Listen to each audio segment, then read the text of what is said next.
আসসালামু আলাইকুম। হুসনারাস কিচেন মানে নতুন নতুন রেসিপি ক্রিয়েট করা। আজ আমি পাউরুটি দিয়ে ভীষণ সুস্বাদু করে নরম তুলতুলে চুষি পিঠা বানিয়ে দেখাবো। শীতের সময় এই পিঠা খেতে যে এতটাই টেস্টি হবে, আপনারা বাড়িতে না বানিয়ে না খেলে বুঝতেই পারবেন না। একদম মুখে লেগে থাকার মতো স্বাদের হয়েছে। ভিডিওটি যদি ভালো লেগে থাকে লাইক কমেন্ট শেয়ার করে দিবেন। তাহলে চলুন রেসিপি শুরু করি। প্রথমে এখানে আমি 2টা ছোট সাইজের পাউরুটি নিয়েছি, বনরুটি। এখন আমি এর মধ্যে দিয়ে দিচ্ছি 1 কাপ লিকুইড দুধ। আগে জাল করে ঘন করে নিয়েছি, দিয়ে আমি ভিজিয়ে রাখবো 10 মিনিট। 10 মিনিট ঢেকে রাখলে একদম সফট হয়ে যাবে। ফিরে আসলাম 10 মিনিট পর, নরম হয়ে গেছে। এখন আমি চামচ দিয়ে ভালো করে ম্যাশ করে নিব। এরকম করে ভালো করে ম্যাশ করে নিতে হবে। ম্যাশ করা হয়ে গেলে আমি এক সাইডে রেখে দিচ্ছি। এদিকে চুলায় প্যান বসে প্যানটা গরম করে দিয়ে দিচ্ছি 2 চামচ ঘি। ঘি যখন গরম হয়ে যাবে তখন এখানে আমি পাউরুটির মিশ্রণ দিয়ে দিচ্ছি। সবগুলো দিয়ে দিলাম। এখন আমি এর মধ্যে দিয়ে দিচ্ছি লিকুইড দুধ আরও হাফ কাপ, দিয়ে নেড়েচেড়ে তারপরে দিয়ে দিচ্ছি সুজি। এখানে 1/4 কাপ সুজি দিয়ে দিচ্ছি, বাইন্ডিংয়ের কাজ করবে।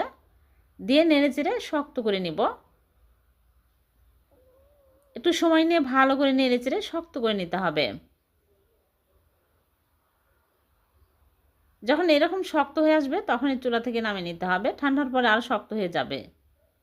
চুলা থেকে নামিয়ে প্লেটে ঢেলে ঠান্ডা করে নিব। ভালোভাবে ঠান্ডা হয়ে গেলে মথে নিচ্ছি, ভালো করে মসৃণ করে মথে নিতে হবে। তারপরে এরকম করে ছোট ছোট করে আমি লেচি কেটে নিচ্ছি, তাহলে বানাতে সুবিধা হবে আর খুব তাড়াতাড়ি বানানো হয়ে যাবে। এখন একটা করে নিয়ে এইরকম করে চুই পিঠার শেপ দিয়ে নিচ্ছি। কেউ চুই পিঠা বলে, আবার কেউ চুষি পিঠাও বলে, আবার অনেকে সেমাই পিঠাও বলে। সবগুলো আমি বানিয়ে নিয়েছি। খুবই তাড়াতাড়ি হয়ে যায়, সময় কম লাগে এই পিঠা বানাতে। আমার তো অনেক কম সময় লেগেছে। এখন আমি এই পিঠাগুলো তেলে ভেজে নেব। আগে থেকে এই চুলায় প্যানে তেল দিয়ে তেল হাই হিটে গরম করে নিয়েছি। একটা একটা করে দিয়ে দিচ্ছি। তেল কিন্তু হাই হিটে গরম করে তারপরে পিঠাগুলো দিতে হবে।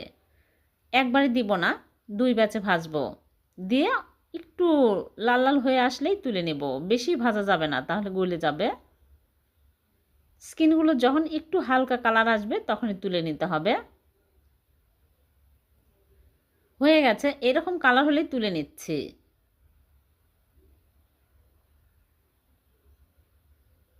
খুবই মজার এই পিঠাগুলো, আপনারা পাউরুটির পিঠা বানিয়ে দেখবেন, খুবই টেস্টি হয়।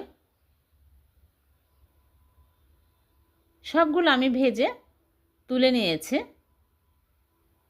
এখন এই পিঠাগুলো অনেক সুন্দর হয়েছে। এই পিঠাগুলো আমি এক সাইডে রেখে দিচ্ছি, মালাই তৈরি করে নেব। চুলায় প্যান বসে প্যানটা ভালোভাবে গরম হয়ে আসলে দিয়ে দিচ্ছি 1/3 কাপ চিনি। চিনি দিয়ে একটু নেড়েচেড়ে নিব, নেড়েচেড়ে কালার করে নিব। এরকম কালার হলেই লিকুইড দুধ দিয়ে দিচ্ছি 3 কাপ।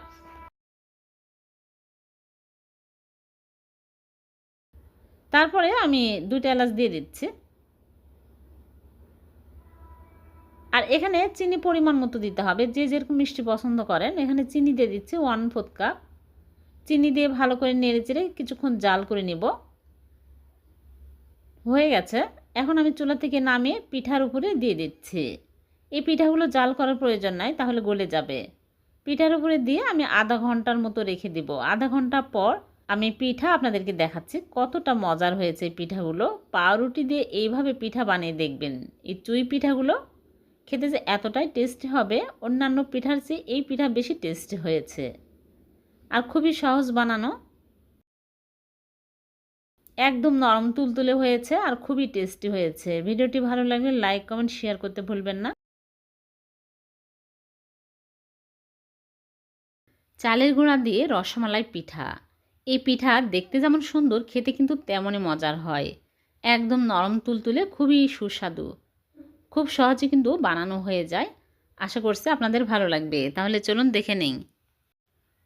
প্রথমে চুলায় প্যান বসে দিয়েছি, প্যানটা গরম হয়ে গেলে দিয়ে দিচ্ছি চালের গুঁড়া। এখানে আমি আতপ চালের গুঁড়া নিয়েছি 1 কাপ, দিয়ে হালকা আঁচে নেড়েচেড়ে ভেজে নেব।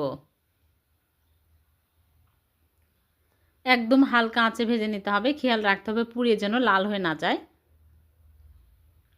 ভাজা হয়ে গেলে আমি চুলা থেকে নামিয়ে একটা বাটিতে ঢেলে এক সাইডে রেখে দিচ্ছি। এদিকে আবারও চুলায় প্যান বসিয়ে দিয়ে দিচ্ছি লিকুইড দুধ। আগে জাল করে ঠান্ডা করে নিয়েছি, 1.5 কাপ দিয়ে দিলাম। স্বাদ মতো লবণ দিয়ে দিচ্ছি আর চিনি দিয়ে দিচ্ছি 2 চামচ। আর এখানে নিয়েছি নারকেল কোড়া 1/2 কাপ দিয়ে আমি নেড়েচেড়ে জাল করে বলক তুলে নিব। ভালোভাবে বলক তুলে নিতে হবে।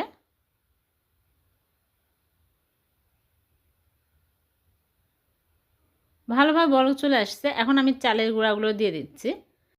এই সময় কিন্তু চুলার আঁচ লো আঁচে রাখতে হবে, রেখে নেড়েচেড়ে ডো বানিয়ে নিতে হবে। শক্ত টাইট একটা ডো তৈরি করে নিলাম, হয়ে গেছে। এখন আমি চুলা থেকে নামে একটা প্লেটে ঢেলে নিচ্ছি, নিয়ে ঠান্ডা করে নেব। ভালোভাবে ঠান্ডা হয়ে গেলে আমি ভালো করে মথে নিচ্ছি, মসৃণ করে মথে নিতে হবে।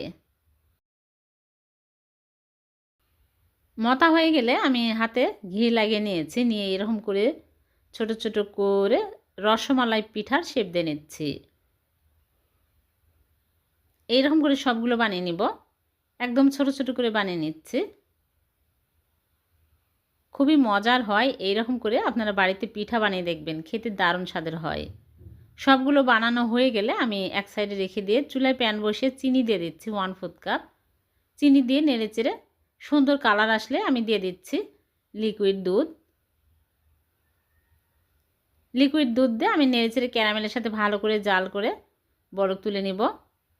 এখানে 2.5 কাপ লিকুইড দুধ দিয়ে দিলাম, আগে জাল করে ঘন করে নিয়েছি। আর দিয়ে দিচ্ছি এলাচ দারচিনির টুকরা। আর এখানে নিয়েছি 1 টেবিল চামচ গুঁড়া দুধ, তাহলে মালাইটা ঘন হবে আর পিঠাটা খেতে বেশি মজার হবে। ভালোভাবে বলক চলে আসলে পিঠাগুলো দিয়ে দিচ্ছি। পিঠাগুলো দিয়ে আমি ঢেকে জাল করব 10 মিনিট। মাঝে মাঝে ঢাকনা খুলে নেড়েচেড়ে দিতে হবে, তাছাড়া কিন্তু তলায় লেগে যাবে। ঢাকনা খুলে আমি আস্তে করে নেড়েচেড়ে দিব। 10 মিনিট জাল করে নিলে একদম নরম তুলতুলে হবে, ভালোভাবে কুক হবে। মাঝে মাঝে নেড়েচেড়ে দিয়েছি, ভালোভাবে সিদ্ধ হয়ে গেছে, পিঠাগুলো হয়ে গেছে। মাঝে মাঝে নেড়েচেড়ে দিয়েছি, হয়ে গেছে। এখন আমি নামানোর আগে দিয়ে দিচ্ছি খেজুরের গুড়। এখানে পরিমাণ মতো গুড় দিতে হবে, আপনারা চাইলে শুধু চিনি দিয়েও করতে পারেন। আমি গুড় দিয়ে বেশিক্ষণ জাল করব না, 2 মিনিটের মতো জাল করে নিব। হয়ে গেছে। এখন আমি চুলা থেকে নামিয়ে নিচ্ছি। গুড় দিলে সুন্দর ফ্লেভার পাওয়া যায়, পিঠার মধ্যে থেকে খেতে ভালো লাগে। খেজুরের গুড়ের সুন্দর একটা স্মেল আছে, ভালো লাগে। এখন আমি চুলা থেকে নামিয়ে রেখে দেব, 2-3 ঘন্টা পর সার্ভ করে নিব। দেখুন পিঠাগুলো দেখতে কতটা লোভনীয় হয়েছে, খুবই মজার হয়। এভাবে বানিয়ে দেখবেন, ঝটপট হয়ে যায় আর খেতে হয় দুর্দান্ত স্বাদের।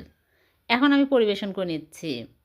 হয়ে গেল চালের গুঁড়া দিয়ে রসমালাই পিঠা। এই পিঠাগুলো সবাই অনেক পছন্দ করবে, একদম নরম তুলতুলে হয়েছে, দেখুন কতটা নরম হয়েছে। ভিডিওটি ভালো লাগলে লাইক কমেন্ট শেয়ার করে দেবেন, অন্যকে দেখার সুযোগ করে দেবেন। আর এরকম সহজ নতুন নতুন রেসিপি পেতে আমার চ্যানেলটিকে সাবস্ক্রাইব করে রাখবেন। আবারও দেখা হবে এরকম নতুন কোনো রেসিপিতে। আল্লাহ হাফেজ।